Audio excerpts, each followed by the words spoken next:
Halo bosku, balik lagi di daftar alur. Kali ini kita akan membahas film yang berjudul. Film ini dirilis pada tahun 2013. Film ini mengisahkan tentang seorang suster yang hobi menggenjot pria yang suka selingkuh atau menyakiti wanita. Tapi setelah menggenjot pria-pria itu, dia menghabisi nyawanya. Mau tahu kelanjutannya? Mari kita simak bersama-sama. Di awal film diperlihatkan seorang wanita yang sedang berdandan. Wanita tersebut bernama Abby. Abby mempunyai hobi menggoda para pria beristri yang suka nyari wanita lain. Terlihat Abby sedang menggoda seorang pria untuk melakukan kegiatan permantapan. Setelah digoda, akhirnya pria itu terjebak oleh rayuannya Abby saat mereka akan melakukan ritual permantapan. Abby mendorong pria itu hingga koid. Abby ini berprofesi sebagai seorang suster di sebuah rumah sakit. Di sana Abby mempunyai rekan kerja sekaligus junior yang bernama Danny. Danny ini udah punya pacar yang bernama Steve dan seorang ayah tiri yang berprofesi sebagai psikolog yang bernama Lard. Suatu ketika, Abby melihat Danny terlihat sedih saat menelpon pacarnya. Karena hal itu, Abby pun mengajak Danny pergi ke bar untuk menghilangkan kesedihannya. Dalam perjalanan ke bar, mereka memergoki Lard, ayah tirinya Danny yang habis berkencan dengan gadis muda. Melihat hal itu, Danny menjadi jengkel dan minum sampai tak sadarkan diri. Danny kini lagi sedih, Abby pun mengajaknya melakukan ritual permantapan dengan seorang pria. Pagi harinya saat terbangun, Abby mengajak Danny buat bolos kerja dan bersenang-senang bersama. Tapi Danny menolaknya dan pergi bekerja meninggalkan Abby seorang diri. Scene berpindah dan terlihat Abby sedang berjalan seorang diri. Tiba-tiba ada seorang pria mendekatinya. Rupanya dia adalah tetangganya Abby yang dari dulu naksir sama Abby. Pria itu bernama Jaren. Setelah basa-basi sebentar, Abby naik taksi dan meninggalkan Jared. Ternyata, Abby pergi ke tempat prakteknya Lard dan berpura-pura menjadi pasien yang sedang mengalami depresi. Sambil berkonsultasi, Abby juga menggoda Lard untuk melakukan kegiatan permantapan dengannya. Ketika Abby kembali ke apartemennya, dia melihat Danny yang duduk sendiri dan tampak sedih. Rupanya, Danny sedih karena dia sudah mendengar berita bahwa ayah tirinya sudah meninggal. Scene berpindah dan terlihat sedang diadakan acara pemakaman Lard.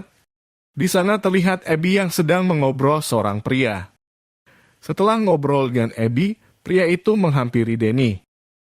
Akhirnya Danny pun tahu kalau pria itu adalah detektif. Detektif menanyakan perihal kematian Lard kepada Danny. Setelah selesai dengan detektif, Danny menghampiri Abby dan bertanya kenapa dia ngobrol sama detektif tadi. Abby pun berbohong dengan mengatakan jika selama ini Lard adalah pacarnya. Keesokan harinya di rumah sakit, ternyata di sana ada pegawai baru yang bernama Russell. Setelah itu, Russell mengobrol dengan Abby dan mengatakan kalau wajahnya Abby mirip sama teman masa kecilnya yang bernama Sarah. Malam harinya, Abby ngajakin Russell buat bersenang-senang sambil minum. Dia pun juga mencoba mengajak Danny. Namun, Danny menolaknya karena dia mau ke apartemen pacarnya. Abby pun menjadi cemburu karena hal itu. Singkat cerita, Danny sudah sampai di apartemennya Steve.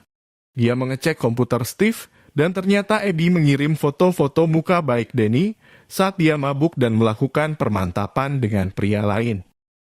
Melihat hal itu, Danny segera menghapus semua foto-foto itu.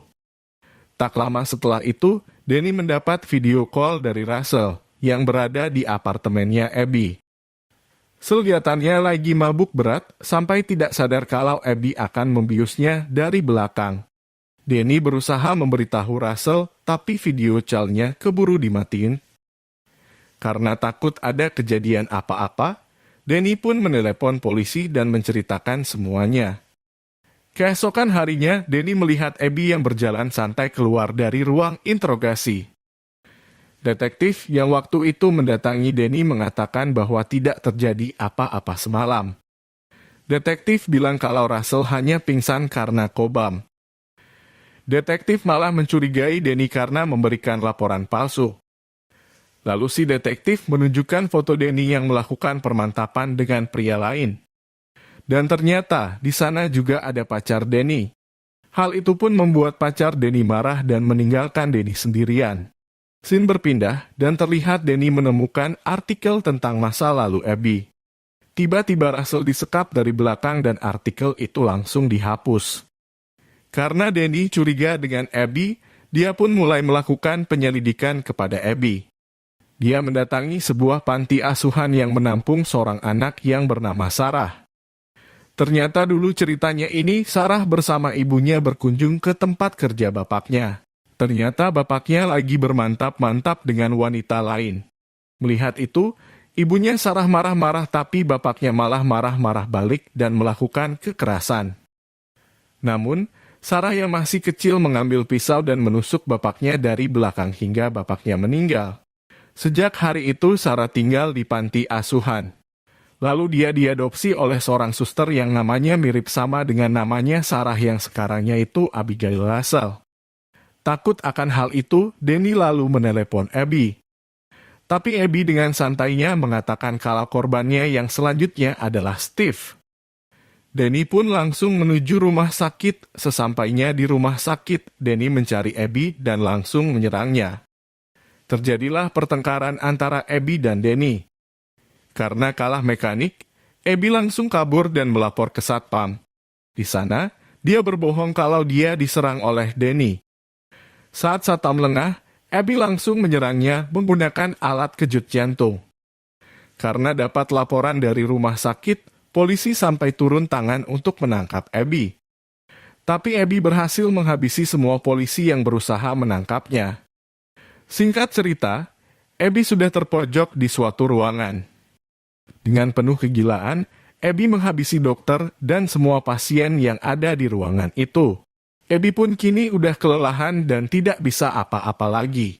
Dengan badan penuh darah, dia pun menyamar sebagai orang yang terluka parah dan meminta tolong ke seorang dokter yang tidak tahu kejadian di sana. Saat dokter lengah, Abby langsung melarikan diri. Saat Abby melarikan diri ke apartemennya, ternyata sudah ditunggu oleh si detektif. Tiba-tiba, Jared yang suka sama Abby muncul dan memukul detektif dari belakang. Di sini, Jared menyuruh Abby agar kabur meninggalkan kota biar tidak tertangkap. Film pun ditutup dengan diperlihatkannya Abby yang melamar kerja di sebuah rumah sakit sebagai kepala pegawai.